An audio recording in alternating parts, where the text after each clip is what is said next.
안녕하세요. 코인 뉴스룸 진행을 맡은 이지영입니다. 자, 오늘도 저희가 또 암호화폐 시장에 관한 다양한 동향들과 분석들 함께 해드릴 텐데요. 자, 오늘 함께 해주실 분 바로 소개해드리겠습니다. 오늘도 윤석빈 교수님 함께 해주셨습니다. 교수님 안녕하세요.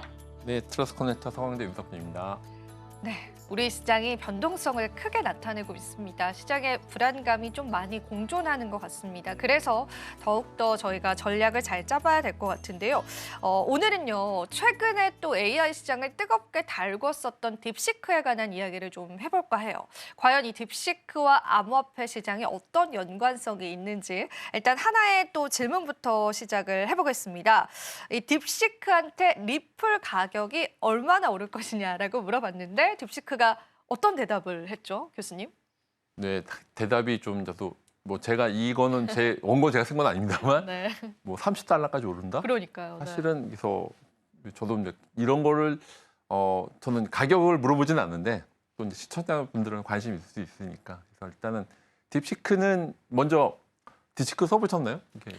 저는 안 써봤어요, 아직. 뭔가 보안 문제가 좀 예. 대두되는 것 같아서. 네. 먼저 딥시크 먼저 말씀을 드릴게요. 네. 일단 아시겠지만 저도 설날 때 저는 이제 AI하고 블록체인 둘 다 하다 보니까 설날 연휴 때 난리가 났죠. 딥시크로 인해서 저도 집에서 실력을 했는데 쉬지를 못했어요. 거의 뭐 AI 커뮤니티 웹3 쪽에서도 워낙 딥시크가 워낙 핫한 주제라서 그랬고요. 그래서 굉장히 성능이 좋게 나왔죠. 그래서 아마 저희 이 담당 이제 PD님도 아마 물어보신 것 같아요. 그래서 아마 그래서 얼마 될 거라고 해서 근데 굉장히 어쨌든 딥시크라고 하는 것들은 워낙 그 딥시크 회사 이름이기도 하고 또 서비스 이름이기도 한데요. 굉장히 물론 이제 가격 미국 빅테크보다는 굉장히 뭐 약간 논란이 있긴 합니다만 아마 그런 10분의 1이다 20분의 1 여러 가지 물론 가격에 대한 뭐 원가에 대한 것도 이슈가 있지만 어쨌든 확실한 거는 빅테크보다는 가격 대비 성능이 좋게 가격 대 가성비가 좋다 그런 부분이 분명히 존재해서 그래서 굉장히 스타트업이 100명 정도 있어요. 원래 이 회사가 뭐 하이플라이어라는 원래 그 퀀트 회사인데 그 회사에서 만든 굉장히 젊은 사람들이 많습니다. 젊은 사람들이 만든 개발자가 만든 빅테크만큼 그 서비스를 나눠서 이게 핫했는데 또 재밌는 거는 저희 또 뉴스룸이라서 질문을 물어보셨나 보네요. 네, 그렇습니다. 딥시크한테 리플의 가격을 예측해달라고 했더니 30달러까지 상승을 할 것이다라고 전망을 했습니다. 저희 녹화 시간 기준으로 지금 리플이 2.26달러를 나타내고 있거든요. 그렇다면 정말 몇십 배가 오른다는 건데 이제 그 부분을 내놓았다라는 부분에서 일단은 저희가 한번 고심을 해봐야 될 것 같아요. 정말 그렇게 될 수 있을지. 물론 이제 다양한 가능성이 되긴 하지만 교수님이 이제 AI 관련 기술자 입장으로 봤을 때는 이런 AI의 예측 얼마나 정확하다라고 보실까요? AI는 두 가지가 있습니다. 첫 번째는 일단 요소부터 말씀드릴게요. 과거 데이터 분석을 하겠죠. 원래 이제 주가나 이제 그런 곳에서 이런 여러 가지 뭐 거래 데이터나 변동성 지표 등을 해서 과거 데이터 분석을 할 것이고요. 두 번째는 머신러닝이라고 해서 이제 저희가 이제 딥러닝에서 이런 시계열에서 시간에 따른 흐름에서 시계열 데이터를 또 해서 강학습도하고 그래서 그리고 온체인 데이터, 블록체인 데이터를 많이 활용할 것 같아요. 그래서 SRP 유통량, 뭐 대규모 트랜잭션, 리플 네트워크 활동 등을 해서 여러 가지 온체인 데이터 그리고 거시경제 이런 거 다 분석할 거예요. 하는데 사실은 이것들의 이제 재밌는 질문이긴 합니다. 리플 가격이 얼마야라고 저는 이런 생각 안 했을 것 같긴 한데 어쨌든 재밌는 주제를 주셨는데 이런 과거 데이터를 다 분석할 거야. 근데 딥시크가 또 재밌는 거는 그 MOE라고요. 믹스처 오브 엑스퍼트라고 해서 여러 가지 전문가들을 모아놓은 거거든요. 그래서 아마 거시 데이터 정보인가 그리고 리플에 대한 이제 분석 이런 거 다 데이터를 다 모아놔서 MOE를 갖고 해서 하는데 재밌는 거는 챗GPT 많이 써보셨잖아요. 네. 챗GPT와 거의 유사하게 나오는 것 같아요. 근데 이게 놀라운 점은 일단 그 말씀드릴 때 놀라운 점은 중국의 스타트업이잖아요. 네. 스타트업인데 오픈AI 같은 만큼 뭔가 물론 이제 기존 기술을 갖고 활용한 거예요. 조합해서 했지만 이렇게 성능이 나왔다는 건 놀라운 일인 건 맞습니다. 중국이 이제 이렇게 기술 개발한 건 맞고요. 이런 것들 관점에서. 근데 데이터가 중요하죠. 데이터는 아마 오픈AI 갖고 있는 데이터를 활용한 거예요. 중규 기술한데 그런 오픈AI 갖고 있는 데이터, 기존 데이터를 분석을 해서 이렇게 해서 사실은 이제 주식이나 이런 암호화폐 가격을 물어보는 것도 재밌는 접근이긴 합니다만 이런 것들에 대해서 아마 흔히 말하는 한류 시즌이잖아요. 이건 아마 네. 변동폭이 굉장히 환각이 되는 기술적으로 봤을 때 그런 가능성이 높다. 그래서 아마 딥시크나 오픈 챗GPT에 대한 가격을 얘가 30달러래 사면 안 되십니다. 그래서 재밌는 질문이고 하고 어프로치긴 한데 나중에 가능성이 있죠. 없진 않지만 이게 굉장히 사실은 이게 언제 될 거야라고 아마 시점을 물어보진 않으실 것 같아요.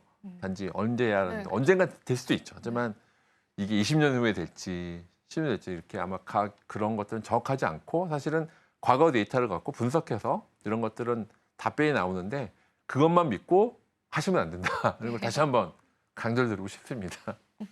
네, 우리가 또 시기적인 부분들은 이제 질문이 들어가는 게 아니기 때문에 무조건적으로 믿고 신뢰를 할 수는 없을 것 같고요.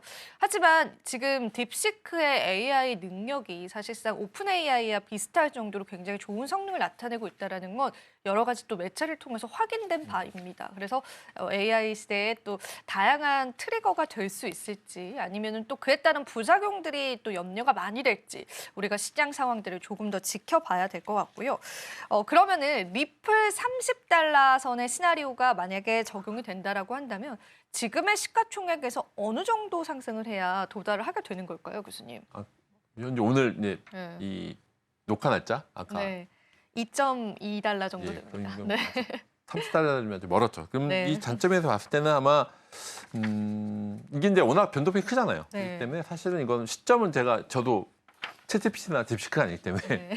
그 이제 과거 데이터를 갖고 뭐 제가 의견을 말씀드릴 수 있긴 합니다만 그것들을 아마 당적으로 말씀드리기는 어렵고요. 현재 현재 이것들에 대해서 여러 가지 아까 앞에 다른 방송에 말씀드렸지만 저희가 리플이 ETF가 됐어. 그리고 다른 금융기관에서 우리는 앞으로 이더리움 말고도 리플로 이렇게 많이 할게요. 금융권 시스템에 리플을 쓸게요라고 하는 것들이 많이 아주 예를 들면 신한은행, 농협 같은 데 발표했다. 그럼 어떻게 될까요?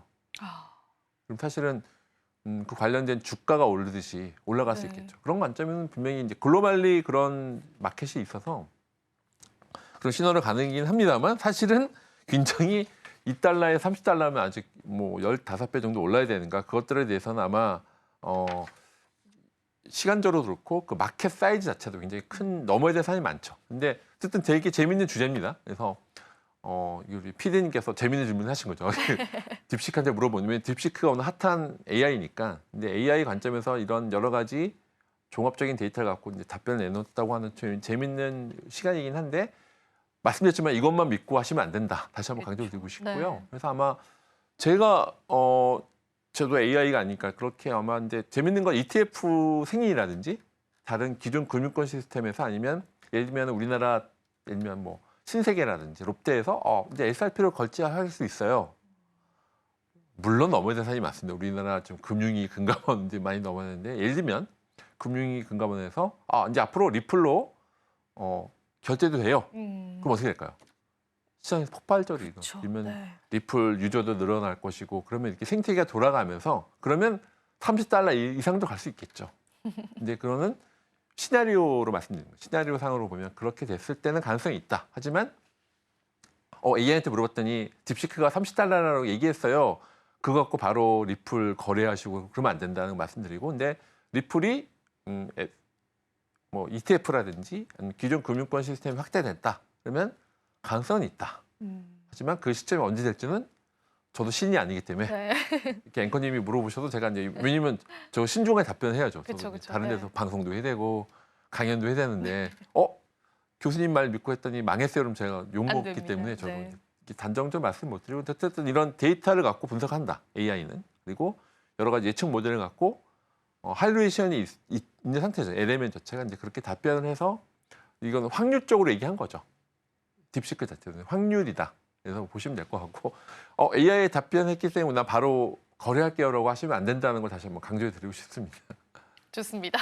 그런 부분들 당연히 우리 투자자분들께서는 다 염두하고 계실 것 같고요. 사실 AI의 분석 자체를 우리가 100% 신뢰하기에는 아직까지는 다소 무리가 있고 금융시장은 특히나 암호화폐 시장은 워낙 변동성이 크기 때문에 자그마한 충격에도 크게 흔들릴 수가 있습니다. 지금까지 많은 기대감을 받아왔던 만큼 투자하실 때는 항상 유의를 하셨으면 좋겠습니다. 자, 그러면은 제가 또 이야기를 나누고 싶은 건 사실 리플이 최근에 글로벌 경제와 굉장히 파트너십이 좋잖아요. 이런 부분들이 계속 부각이 되게 된다면 그게 사실 리플 가격의 또 다른 국면으로 들어설 수 있는 그런 요인이 되지 않을까 싶어요. 물론 앞서서 AI가 대답한 것처럼 30달러까지는 힘들지언정 지금 가격에서의 더 큰 상승 정도는 예상할 수 있지 않을까 싶은데 최근 리플의 이런 협업 동향들은 좀 어떨까요? 교수님? 리플이 좀 굉장히 그런 활동을 많이 하고 있는 건 맞습니다. 여러 가지 글로벌 다른 은행도 그렇고 약간 외환 송금부터 시작했죠. 네. 그래서 원래는 외환 송금 스위프트망을 썼던 거에서 리플로 대체될 수 있어요라고 해서 많이 썼던 게 있어서 그런 관점에서 보면 스위프트망이 워낙 느리고 워낙 비용이 많이 들거든요. 그렇기 대신에 리플로 대체할 수 있어요라고 얘기하는 것들이 플레이어들이 늘어나고 있는 건 맞는 것 같아요. 그런 관점에서 우리 말했던 CBDC도 가능성이 있지만 CBDC 말고 리플을 쓸 수 있어라고 하면 굉장히 늘어날 수 있겠죠. 그런데 그런 것들에 대해서 아직은 아직 왜냐면 해외에서도 우리나라 금융이 되게 보수적이잖아요. 그것들은 이렇게 함부로 막 발표할 수는 없는데 이런 플레이어들이 늘고 있다. 그래서 스위프트망을 대체할 수 있다. CBDC 연동할 수 있다. 그런 관점에서는 아마 가능성이 있는데 그것들을 발표를 막 하지는 않은 것 같아요. 그래서 왜냐면 좀 신중하게 하는 부분이 있는데 근데 포인트는 뭐냐면 이런 것들에 대해서 이렇게 CBDC 아니면 스위프트 외환망에서 이렇게 MOU나 그런 것들이 좀 늘어나고 있는 건 맞는 것 같아요. 그런 관점에서 리플이 아마 그런 외환 송금부터 시작됐던 베이스로 해서 아까 말씀드렸지만 이게 기존에 있던 금융권 시스템에서 확대될 수 있는 스위프트망 대체할 수 있어요. 아니면 CBDC처럼 쓸 수 있어요. 이런 것들이 늘어났을 때는 아마 가격적인 측면도 늘어날 것 같고요. 그런 관점에서 아마 ETF 승인도 그래서 고민하는 것 같아요.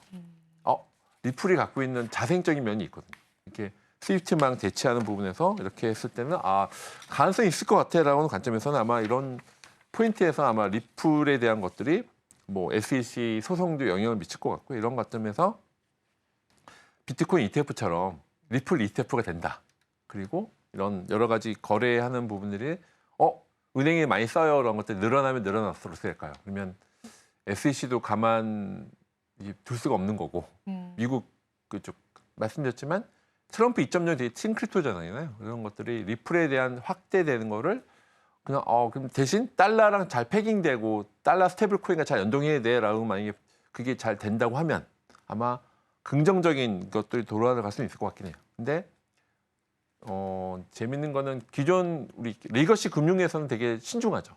네. 그것들을 사실은 리플로 테스트 많이 했어요. 그래서 아마 그것들을 알고 있는데 스위프트망을 바로 대체할게라고 하진 않을 것 같고요. 그런 것들은 단계별로 진행이 될 것 같습니다. 좋습니다. 그러면은 사실 제가 궁금한 거는 이 국가적으로 글로벌적으로 CBDC 사용량을 좀 확대시킬 것 같거든요. 근데 이 CBDC와 리플과의 관계성을 조금 쉽게 풀어주셨으면 좋겠어요. 만약에 국가적으로 그리고 이제 국제적으로 CBDC를 많이 사용하게 됐을 때 리플은 어떤 활용도를 나타내는 걸까요? 있는 걸 말씀하면 CBDC가 활성화된다. 네. 그러면 리플은 줄일 수밖에 없을 것 같아요. 오히려 기본적으로. 악재다. 만약에 네. CBDC로 잘 됐다는데 물론 네. 트럼프 2.0은 CBDC 하지 마. 달러 스테이블 코인으로 해라고. 예, 맞아요. 스테이블 코인이 되면 리플하고는 되게 좀 좋은 관계가 있어요. 그래서 사실은 있는 걸 말씀을 드리면 개인적 의견입니다만 스테이블 코인이 더 워킹할 때는 리플이 더 좋은 작용을 하는 것 같고요. CBDC가 늘어나면 늘어날수록 어떻게 보면 리플은 더 줄일 수가 있어요. 근데 대신에 CBDC 안에서 기술적인 거니까 기술 원장에서 원장과 원장 연결을 리플을 채용할게요라고 하면 약간 긍정적이 돌 수가 있는데 굳이 그럴 필요가 없죠. CBDC가 만약에 우리나라 CBDC 달러, 미국 CBDC 달러, 중국이 잘 된다 그러면 그때 지금 리플은 글로벌 송금에 쓰이잖아요. 네. 글로벌 송금 쓸 때 굳이 단기를 하나 더 돌 필요 없는 거죠. 지금은 스위프트망 대체로 리플로 송금하고 받는데 CBDC가 잘 된다. 그러면 우리나라 CBDC하고 미국 CBDC 잘 된다면 굳이 리플을 중간에 낄 필요가 없겠죠. 그러니까 그런 관점에서 보면 CBDC 및 그런 것들에서 제 개인적 의견은 CBDC가 잘 형성이 돼라고 하면은 리플을 굳이 써야 될까라는 생각이 있고요. 그런데 어떤 나라에서는 외환송금은 좀 약하니까 리플과 연동할게요라고 할 수도 있죠. 근데 기술적으로 말씀을 드리면 CBDC 자체가 잘 돌아간다라면 미국 CBDC, 우리나라 CBDC 연결했을 때 굳이 리플을 쓸 필요 없거든요. 돌아간다 치면 그러면은 직접 원장과 분산 원장 연결됐을 때는 리플이 들어갈 확률이 적은데, 근데 우리 앵커님이 물어본 그런 것 같아요. 만약에 CBDC 안에서 외환 쪽은 리플과 연동할 수 인터페이스를 제공한다라고 하면 그것도 가능성이 있거든요. 근데 제대로 된 CBDC면은 아마 리플이 줄일 수밖에 없을 거고요. 제가 봤을 때는 기술적으로 봤을 때는. 근데 이게 외환은 좀 복잡한 게 있으니까 리플과 인터페이스 해라고 하면은 늘어날 수 있는데, 본질적인 부분 CBDC에서 그러니까 미국 CBDC, 우리나라 CBDC가 연동했을 때는 리플을 낄 필요는 없거든요. 그래서 우리나라 지금 BOK에서 하는 그 외환에서도 국제 송금 부분이 있어요. 그것도 리플과 연동하기보다는 직접 다른 CBDC와 연동하는 게 더 시나리오가 더 많습니다. 리플을 꼈을 경우가 아예 배제한 것 같지는 않은데 사이드 체인으로, 근데 그것들보다는 다른 나라 CBDC 연동할게요라고 하는 게 더 많을 것 같고요. 그러면 리플에 갖고 있는 파워가 약해질 수밖에 없다. 그런 게 제 개인적 의견입니다. 사실 이제 우리가 조금 더 넓은 시각에서 시나리오를 써보면요, 교수님. 이 스테이블 코인이다라고 하는 건 법정화폐를 달러를 기준으로 하고 있잖아요. 근데 이제 말씀해 주신 것처럼 각국 나라들이 CBDC를 사용하게 되면은 달러의 패권 자체가 조금 약화될 가능성이 있는 것 같아요. 그래서 그런 걸 염두를 해서 트럼프가 스테이블 코인을 밀고 있는 건 아닐까. 네. 이런 시나리오는 어떻게 생각하세요? 맞습니다. 그럼 앵커님이 말씀하셨듯이 네. 일단은 CBDC는 하지 마. 네, 맞아요. 왜냐하면 미국 달러 패권도 있고 스테이블 코인과 더 강화를 했던 게 말씀하신 대로 포인트고요. 근데 CBDC를 하고 있는 나라들이 있죠. 뭐 중국도 이제 아직은 초기 단계이긴 해요. 우리나라도 지금 뭐 테스팅 단계이긴 하고요. 그렇게 됐을 때 스테이블 코인에 대한 것들 더 강조를 하고 있는 게 맞아요. 그러면 리플하고는 또 스테이블 코인과 이렇게 연동되면서 좀 더 가능성이 있는데, CBDC에 대해서 약간 블럭을 한 거 맞죠? 트럼프가. 맞아요. 왜냐면 달러 패권을 또 있어야 되고, 왜냐면 친크립토 되면서 생태계를 미국으로 다 돈을 끌어와야 되는데, 그러니까 미국에 트럼프 욕심이 많죠. 미국에 공장도 지으라고 하고, 크립토 다 미국으로 와. 미국이 크립토 수도잖아. 그러고 있는 거예요. 사실. 그런 관점에서 그럼 CBDC가 잘 됐을 때 어떻게 될까요? 굳이 뭐 미국 안 해도 되는 거예요. 그렇죠. 그러면 달러가 아니어도 되는 거지 미국 않나요? 달러가 아니라 이렇게 그죠? 기술적으로 연동하면 되는 거니까 사실. 그러니까 기존에 있었던 물론 달러 패권이 또 있으니까. 하지만 CBDC보다는 스테이블 코인을 강조한 건 그런 딱 우리 정확하게 앵커님이 말씀하신 겁니다. 달러 패권, 친크립토야. 다 미국으로 와야지. 일본이나 우리나라도 너희 CBDC 하지 말고 다 달러 기반의 CBDC 말고 달러 기반의 스테이블 코인으로 해라고 하는 거죠. 사실은 몇 번 말씀드렸지만 이미 우리나라도 많이 쓰세요. 동대문 우류시장 가면 15% 쓴다고 말씀드렸어요. 그래요? 네. 그때 말씀해 주시긴 했는데 근데 15%나 쓰나요? 왜냐면 외국 사람들이 와서 테더나 그런 걸 결제하고 있으니까. 왜냐면 거래할 때 외국 사는 사람이 그걸 쓰니까. 그러니까 시장의 원리죠. 사는 사람이 쓰면 정말 늘어날 수 있는 거라서. 어쨌든 리플 얘기다 여기까지 왔는데, 어쨌든 포인트는 정확하게 보신 거다. 현재는 CBDC, 트럼프 2.0은 CBDC 하지 마, 스테이블 코인 써, 그렇게 하고 있는 방향입니다. 사실 이 부분을 한번 또 여러분들에게 정리를 해드리고 싶었던 부분들이, 이제 트럼프가 크립토에 관한 행정명령이 사실 초반에는 나오지 않아서 많은 분들의 이야기를 기다렸는데, 그 행정명령 중에 뭐 SEC 의장에 관한 그런 언급도 있었지만 CBDC를 배제하고 스테이블 코인을 조금 더 육성하겠다라는 그런 언급을 했습니다. 그런데 그 트럼프의 의도, 그러니까 그 이면에는 달러의 패권을 어느 정도 유지시키기 위한 그런 의도가 있다라고 여러분들이 같은 맥락에서 보셔야 될 것 같아요. 이런 부분을 알고 계셔야 앞으로 스테이블 코인이 또 시장에서 어떤 영향력을 발휘할지를 체크하실 수 있기 때문에 한 번 더 짚어드린 거고요. 자, 그러면은 리플 600달러 전망도 있습니다. 이게 정말 지금으로 생각하면 터무니없는 전망인데요. 만약에 이 600달러에 도달하기 위해서 우리가 어떻게 돼야 리플이 600달러가 될 것이다라고 그나마 납득을 좀 해볼 수 있을까요, 교수님? 말도 안 되는 시나리오인가요? 그러니까 글로벌 금융시장에서 비트코인 ETF 말고 네. 리플로 다 해. 이렇게 되면요. 그렇게 되면 있겠죠. 그러니까 비트코인 ETF 말건 있지만 이제 글로벌 금융시장에서 야 이제 앞으로 리플로 다 써, SRP로 다 해라고 하거나 뭐 금융기관에서 다 이제 매입을 많이 한다든지 마치 비트코인 전략자산처럼 트럼프가 하는 것처럼 금융기관에서 아니면 나라에서 앞으로 리플이 전략자산이야. 한번 우리나라에서 하면 재밌겠네요. 우리 BOK에서 갑자기 앞으로 리플로 이렇게 우리 전략자산이야 이렇게 얘기하던지 그리고 법적 규제가 완전히 해소가 되는 거죠. 이제 리플은 완벽하게 뭐 승인할 거야. 이제는 뭐 증권이 아니라 다 해. 라고 해서 이렇게 됐을 때 돼야 될 것 같아요. 그러면 아마 마치 뭐 트럼프가 비트코인 전략자산에서 많이 올랐죠. 그런 것처럼 이제 트럼프가 하는 게 더 편하게 맞긴 해요.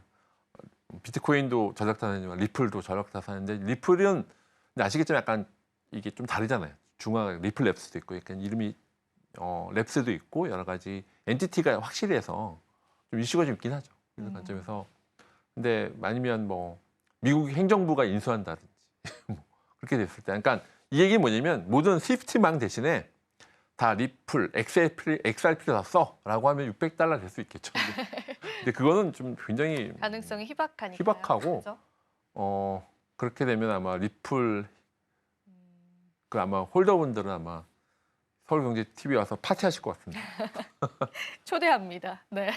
그러니까 이제 중요한 맥락은 이런 거인 것 같습니다. 리플이 지금 트럼프 행정부 들어오면서 활용도가 넓어질 것은 좀 분명한 것 같습니다. 마침 또 타이밍 좋게 스테이블 코인도 출시를 했잖아요. 그래서 그 부분에 관한 미국 정부와의 협력 가능성들은 현실화될 가능성이 어느 정도는 있다라고 보여지지만 그렇다고 해서 리플의 가격이 말도 안 되는 가격으로 상승을 하지는 않을 겁니다. 그러려면은 정말 말도 안 되는 시나리오가 펼쳐져야 되는데 현실 가능성이 사실상 좀 없기 때문에 우리가 좀 객관적으로 지켜볼 필요가 있을 것 같고요.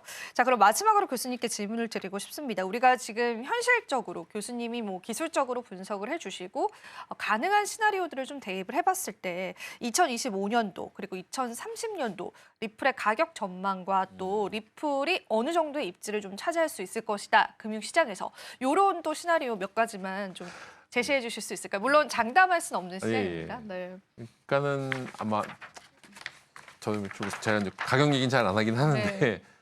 아마 그렇게 될 것 같아요. 아마 만약에 아까 말씀드렸던 뭐 긍정적인 관점 그래서 2025년도에 만약에 됐을 때는 아까 여러 가지 시나리오들이 뭐 승인도 받고 글로벌 경제에서 다 채용됐어 그러면 아마 뭐 워낙 변동폭이 크니까 그 정도까지는 가능성이 있을 것 같아요. 다 됐을 때 이제 전제 조건은 아까 여러 가지 말씀드렸던 긍정적 시나리오 됐다라고 하면은 $30 될 수 있겠죠. 근데 이제 전제 조건이 다 필요한 거죠. 그런 전제 조건이 됐을 때 가능하다 보여지고요. 근데 리플이 갖고 있는 저력이 있는 것 같아요.